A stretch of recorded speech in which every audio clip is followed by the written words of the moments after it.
Hey there, and welcome back to Mindful Musings. I was feeling the urge to come on here and talk about a woo topic, manifestation, um, because I come to realize, with how much I scroll, how much I'm posting, how much I'm researching, that a lot of people get really discouraged when it comes to talking about manifestation because of how misconstrued it can be on social media and online and by word of mouth. So I wanted to come on here and give you a little peace of mind that I'm somebody that's currently manifesting their life.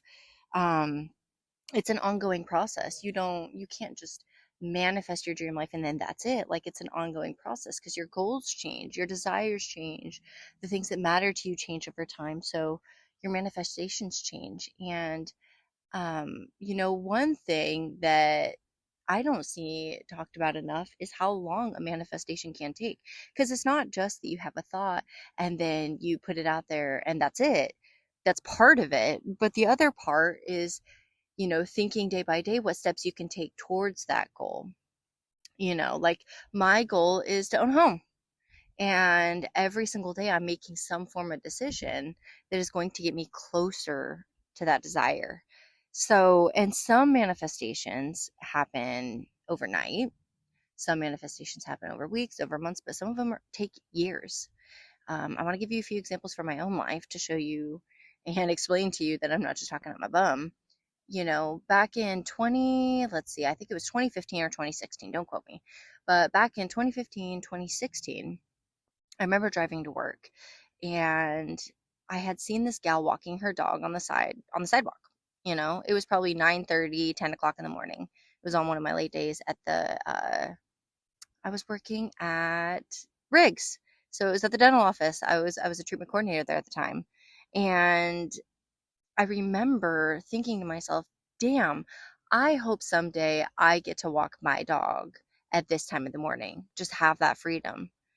Now, fast forward to 2020 into 2021, I did that. I got my remote job. And at the time, I was wanting it so that I could be home more, with my ex's daughter, during the summer, because I felt like I was missing out on everything. So I was like, I need to be home more. I ended up quitting my job because I got an anxiety attack. I had an anxiety attack. I was really nauseous. That's what would happen to me when those things would happen. I would get really sick to my stomach, and sometimes I would vomit. And a lot of times I just needed to sleep it off. So I started getting an anxiety attack at work and went to the bathroom because I thought I was going to vomit. Ended up not vomiting, but then I came back and I was like, boss, I'm going to go ahead and head home. I am not doing well. I'm not feeling well. I feel like I'm going to throw up. She goes, well, you can't just leave. I said, well, I can. I'm not going to throw up here at the office. That's not something I'm going to do. And she goes, well, if you leave, I'm going to have to write you up. And I said, okay. Then I quit. And the words came out of my mouth before I could even process what had just happened. I've never done that. When I was like 15, I had worked at an IHOP for like a month and a half, 2 months, and they were just giving me crap shifts, and then they ended up, giving me crap tables because I was making more tips than most of the senior servers. So then they knocked down my section and my tips got cut over half, and they wouldn't budge. So I ended up just calling and saying, hey, it's not working out. I'm not going to come in. I'm not going to come back. Um, but anyway, so then I quit this dental job, and I felt really bad at first because, I knew one of the doctors there. He advocated for me and brought me on.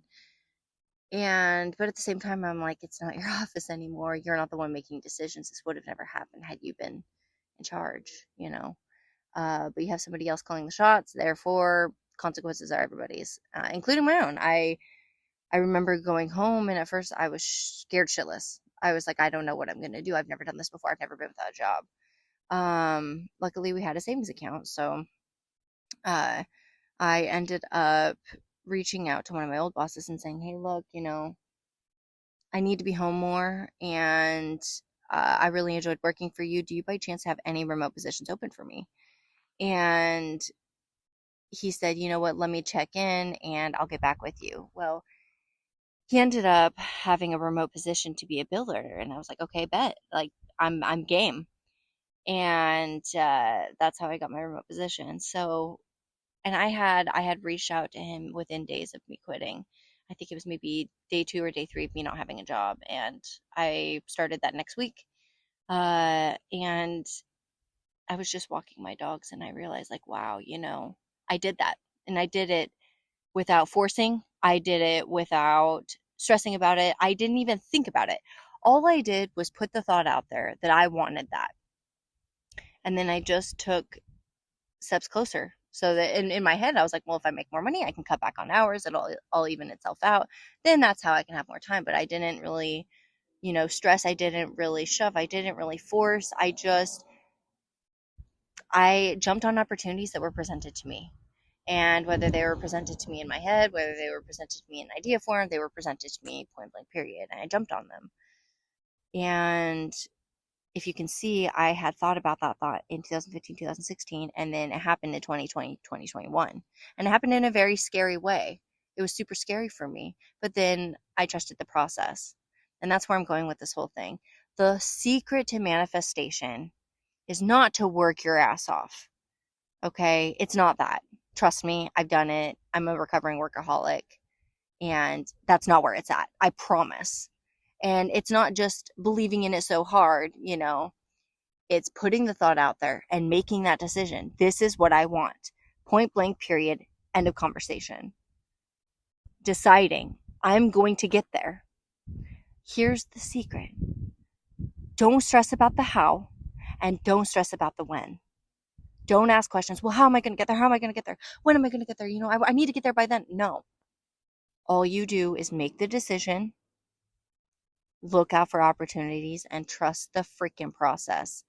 And I cannot stress that enough. Trust the freaking process, okay? That is my secret. That's my secret to happiness. That's my secret to self-love. That's my secret to manifestation. That's the secret to me creating my entire dream life. And it's happening within days now.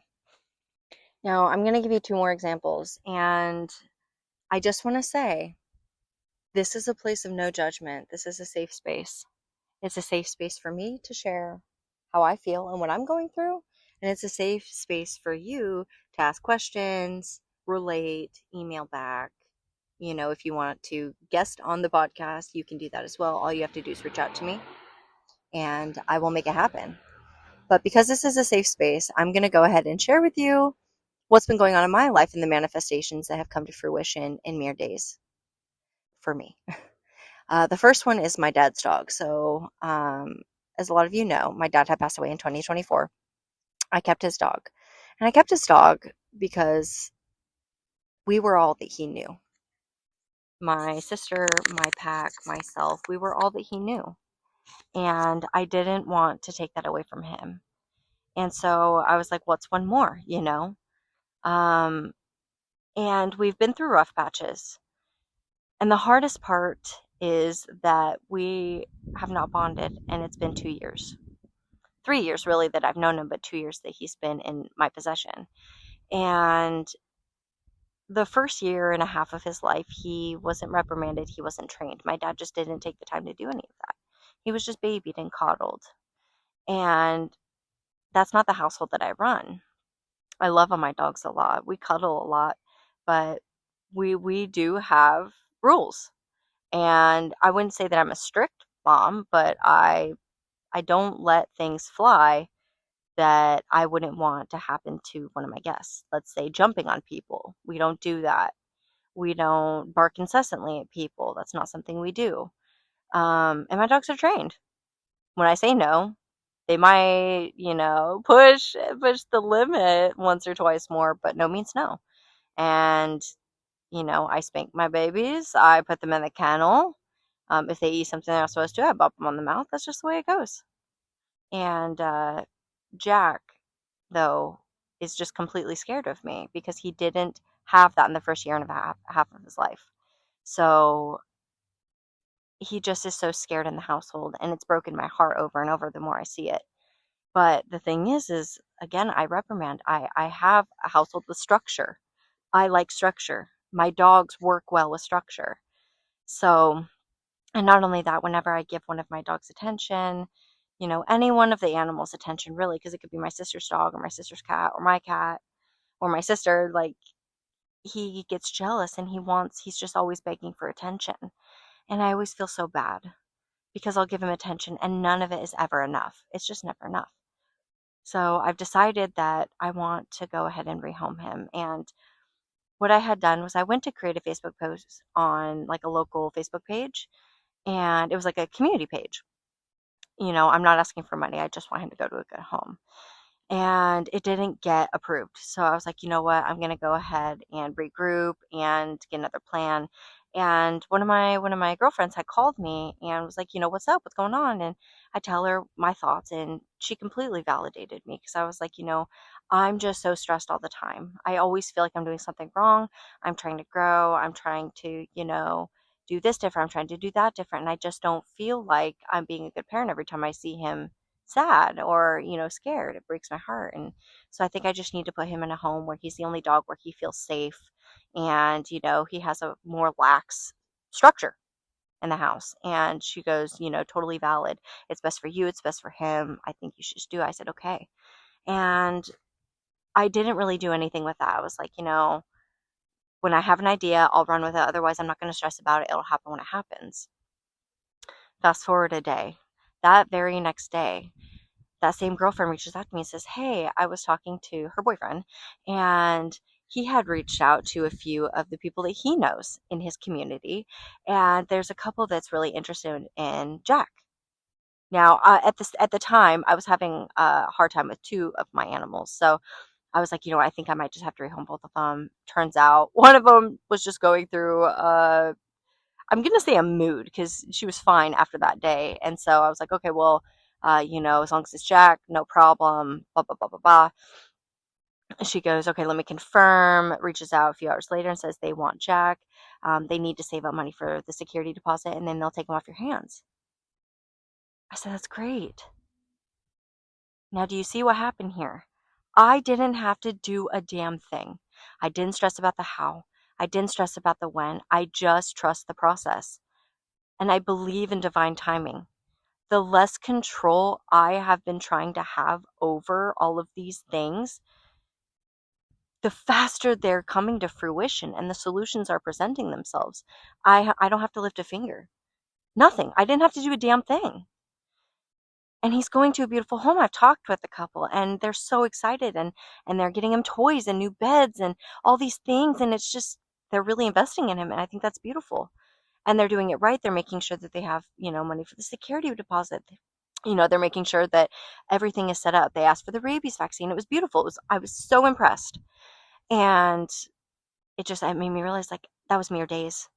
I went from waiting years for my manifestations because I wasn't practicing presence, because I was still trying to control every single step.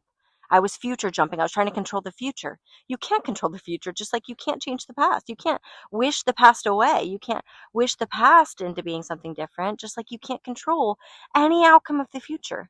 You can hope for an outcome, but it's always going to turn out better than you can hope if you trust the freaking process. And that's all I did, was I trusted the process, and it happened for me. Here's another thing.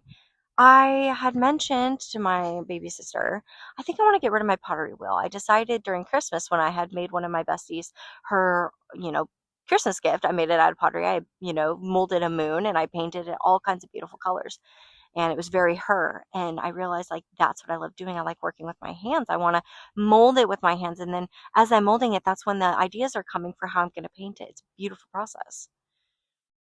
So then I was like, okay, I'm just going to go ahead and work with pottery with my hands. I'm going to go ahead and get rid of my wheel, make space for something new. Who knows what it's going to be, but I'm just going to make space for something new. And then I had talked to that same girlfriend, learning, like, yeah, I think I'm going to go ahead and I just mentioned it. I think I'm going to get rid of my pottery wheel. I had so much fun making her Christmas gift. I think that's just how I want to go about it. And then she talked to her boyfriend, and her boyfriend talked to, his community. And all of a sudden, mere days later, somebody wants to buy my pottery wheel off of me, and we're meeting on Tuesday. And it's for his daughter for a birthday present. I didn't have to do a damn thing. All I did was put it out there, the absolute decision. I'm doing this. Boom. Period. End of story. How? I don't know. When? I don't know. But I'll know. I'll know when it's time to take the steps, and I'll know when, because I get ideas in my mind, and then I act on those ideas, and then it's boom, boom, boom, boom, boom, one thing after another. Sometimes it's like that. Sometimes it happens like this, where I just put it out there, and then I just let it happen as it happens. Maybe I'll talk to somebody in the grocery store and they say they want a dog. That actually happened. I went to my vet. She had mentioned to me, I think I want a small dog. I said, dang, you should have talked to me a day earlier. I would have brought my dog happily to you. And she's like, dang. And so I was like, here's my card. If you want, do you want me to let you know? Like, if he ends up, she goes, yeah, just call the clinic. I said, okay. So it's really beautiful how things just happen. But where I'm going with this whole spiel is that you have to stop trying to control the how. You have to stop trying to control the when, and you have to trust the process. My saying is trust in divine timing. It'll all happens when it happens. Everything happens for a reason. It will happen when it happens. Stop trying to control it. As soon as you let go of control, endless possibilities happen. Endless. And you're going to know, because if you're looking for possibilities, you're going to see them. Sometimes you get so honed in on the end result and you think, okay, well, I can only do that this way, this way, or this way. You don't even allow the opportunities out there to present themselves because you're closed off to any other opportunity, because this is all that you can fathom. Sometimes unfathomable things happen. And those are what we call miracles. Those are what we call luck. It's not luck and it's not miracles. It's divine timing. The universe works in mysterious ways, right? It really is that way. It's that easy. And that's what I meant by my Instagram post the other day. Like, my life has become so easy. And that started to happen as soon as I woke up and I willed it in the universe. Show me how easy this gets to be. Show me how fun my life gets to be. Every day is so freaking fun. Sometimes I'm out and about doing things. I talk to cool people. I see cool things. Sometimes I'm at home and I'm just sunbathing in the sun, looking up at this beautiful blooming tree. It's got pink and yellow and Spanish moss, and it's got like this white oak, and it's so big and it covers my house, and it's so beautiful. I'm just sitting here staring at it. And this to me is so fun because I'm talking to you. This is what my life is about. Helping people. Letting people know my life story. That's what this place is. Because the more I move about my life, the more I learn, the easier it gets, the more fun it's gotten. My dream is almost unfathomable now, because I imagine something and then I'm like, okay, but I know it's going to be better than that. And then I imagine something bigger. And then I'm like, but I know it's going to be better than that. And eventually I'm like, oh my God, I can't even fathom what you're going to bring to my life. Some people pray to God. Some people pray to a deity. Some people pray to multiple things. I just will the universe. I believe in a friendly universe. I believe in some things from some deities. I believe in some things from some religions. Everything has a truth. Everything's connected to the same truth. Collective consciousness. All of these things help me to manifest my life. And that's all I want for you. And that's why I share the Instagram posts that I do. And then that's why, I share my life with you. That's why I share these experiences with you, because I want what I have for you and more. This is what I'm good at. I'm good at teaching people how to believe in themselves. I'm good at helping people find their inner power. This is what I had to do to get to where I am. I'm giving you the steps and the tools to literally get to wherever you want. And that's the coolest part about my job. That's the coolest part about my life, is that the more I dive into these passions and the more I dive into my purpose, the cooler it gets, the more I'm learning, the more I see the ways of the universe, and the more excited and the more passionate I get about you, and the more people I want to reach out to.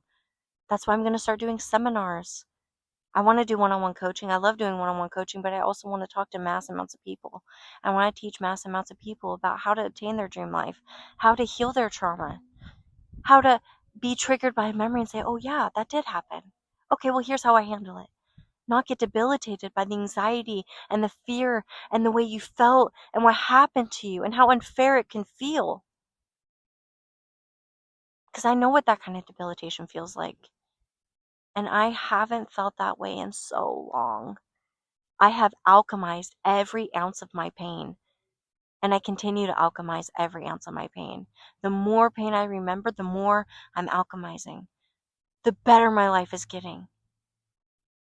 I don't get sad anymore about these things. I say, okay, let's transform this. How can I use this for good?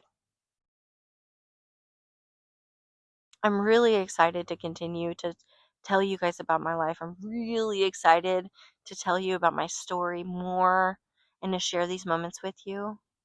I hope that you have the most beautiful day, and I just can't wait. I can't wait for the next episode.